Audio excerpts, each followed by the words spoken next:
share a similar set of values, and that's what makes us such a great team. So. Same question for you, Alex. Yeah, I think I just echo what Mark said.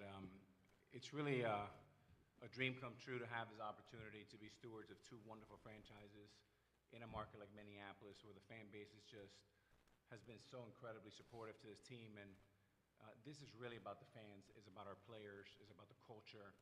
When you look at the people in the room, from Tim Connolly to Coach Finch to Dell, Matt Lloyd, and our great players, and the continuity we're building, Mark and I are obsessed to bring a winner to Minnesota, but you're going to get all of us. This is not a hobby. This is something that we're here to win. We're here to set a new standard for us, for ourselves, and our fan base deserves that. And you're going to get us 365, 24/7. Alex, I'll piggyback off of that. As co-chairman, let's talk about how the two of you will lead together. What experiences can you draw from in your existing business relationship and friendship that will work here? Me first? Yeah, I think first of all, Mark and I are just great friends. We both have two daughters. We're both New Yorkers. We come from the bottom, and we have complementary set of skills.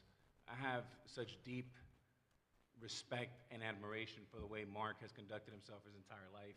If you look at his business background, it's just synonymous with winning. Everything he does, you never want to bet against a guy like Mark. And I think our complementary set of skills is he comes the last 30 years in the world of startup company, being an entrepreneur, taking multiple business on huge exits. And I have the last 30 years in sports where I've cut my teeth. I've had some tremendous mentors along the way. And this is something that I dreamed in my summer league. When I was an 17-year-old in instructional league playing in Seattle, I started thinking about one day, could I have this opportunity? So I think we're going to work very well together. We make decisions together. We talk sometimes 4 or 5 times a day, and we're excited to get started. Same thing for you, Mark. Yeah, just to build on what Alex said, I had a saying when I was in the startup world for all this time. I would always have to look at the back of someone's baseball card before I hired them. And literally now, he actually has his own baseball card. So Alex's track record is impeccable. And, I think it's more that we share the same set of values and we have the same vision for what we want the Timberwolves and Lynx organizations to be. That really is the glue that binds us. And we are great friends, and we have mutual respect. But we also have complementary skills, so I think we approach problems with different life experiences, and it seems that we always get to a better answer than any one of us would get to alone. Sometimes, you think you have the right answer, and then you talk it through, and the answer gets better. It gets molded like a piece of clay. And it reminds me of having co-founders in startups where, sometimes it's lonely when you're doing it alone, and I think it's fun to have someone that you respect, throughout the whole journey with you. I don't know how I would have survived the last 18 months without Alex, and it was a really, really tough period. So, and now hopefully great times to come. So. Mark, I'll start with you on this one. In all of our discussions over the last few years, the topic of innovation is always constant. I know one of your top priorities is to create 2 of the most admired sport franchises in the world. Can you speak to how innovation will lead in this effort?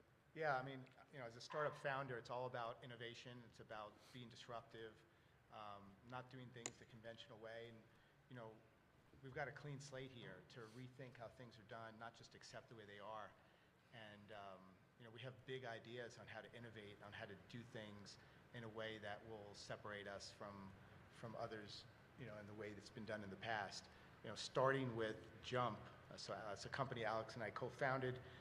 We announced it today. It's a dynamic, real-time, integrated ticketing exchange, sort of a next-gen ticketing exchange, and a full fan experience. And that'll be the first of many, hopefully, things that we do to show that we're being leaders and not just following.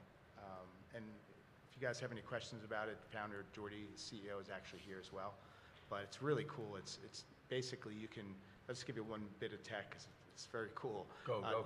You could dynamically move to any seat in the arena in real time. So if somebody leaves in the 4th quarter, that seat opens up in a reverse auction. Somebody can just buy that seat for $5 or $10 and move to it. So the arena will always be filled at the bottom, even if people leave. And that's just one aspect of it, but it's filled with little nuggets like that, and really cool stuff, and we look forward to implementing it in the season upcoming with the Timberwolves. So. Yeah, and for our friends out there, I mean, it's basically like an app, just like Uber. You just press the 4 seats, you move in, you can watch the last, quarter, from the floor, and if somebody paid $1,000, maybe you watch the last quarter for $150, and you get your selfie, you get the experience. And that was the inception of that was a conversation that Mark and I had around 4 years ago. We never had any money to get into stadiums, and we kind of bonded over this. So if you go into a stadium when we were little kids, you pay $2, you get in the upper deck, the cheapest seat, and then you kind of work your way down there, kind of maneuvering the ushers. That's what we had to do. And but it was always very frustrating to me as a 10-year-old boy that I would look down and you have all these empty seats behind home plate. And I'm like, why are those seats empty? I mean, so it's kind of creating Airbnb and Uber inside the arena, inside these stadiums. So I'm really excited about it. It's going to be a lot of fun. That's something we share as well. The ushers, man. They're tough. They're tough. They get tough. So some stadiums, and Pedro will tell you this. My buddy Pete's been with me for 30 years. He's been kicked out of every major league stadium, and he's still here. He'll probably get kicked out today. Final question for you both. Mark, I'll start with you. How important is the Minnesota community to the future of these franchises, and how do you plan to make an impact in the Twin Cities? Yeah, I mean, it starts with just being present. I think, we think about the community the same way we do the team. We want to invest in both. It's very important to us. The fans are part of the community, and the community is a part of the fan base and the team. It's all one. And so, just being present, giving back, showing up, and making an impact where we see the opportunity to make a real impact. So. Yeah, and I would just add to that, the community and the fan base are the real stake owners of these two teams. And Mark and I are fortunate enough to have the wherewithal to be able to steward these two franchises. The community is everything, and the best thing you can do for a community is win. Because I've been around sports for 30 years, and in a world that's so divided, sports and music brings people together. And I've seen the way Minnesota, that arena, and I guess the best compliment came from Mike Breen, who's an absolute legend, who's the head voice of ABC and ESPN. And he said, from all the places I've been to, Minnesota and Target was one of the loudest and most passionate in the whole NBA. And that's a compliment that I took, to heart, and so proud of our fan base. We know that locally in Minnesota, but to hear a national icon like Mike say that was really, really cool. And obviously, what we do in the community, I think this franchise has done some wonderful things in the community for a long time. Mark and I hope to extend that, because without the community, there is no teams. No doubt. All right, we're going to open it up for questions now, and as a reminder, this is being live streamed, so there is a microphone for media members to ask questions. Please wait until you are called upon, and then identify yourself and your media affiliation before asking your question. And we will start with John. John Krasinski with The Athletic. For both of you, when you first arrived, the sort of economic landscape of the NBA has changed pretty dramatically to where it is now. I just wonder what you guys think is the key to building a competitor and a sustainable competitor in this market, where we're seeing teams have to make really hard decisions with key players and second aprons and those things, and how you view what's going to be the key to navigating that for the Timberwolves in the league. Yeah, I mean, two things come to mind. One is creating a culture where the best players in the world want to come play, that they want to come to Minnesota. I think that's really important. And then I think second is being willing to invest, pay the tax and invest in the team. We think about it like we do a startup, where startups lose money, but they're investing because it's creating enterprise value over the long term. And I think that's the way we think about it, is investing in the team, in winning, creates long-term franchise value.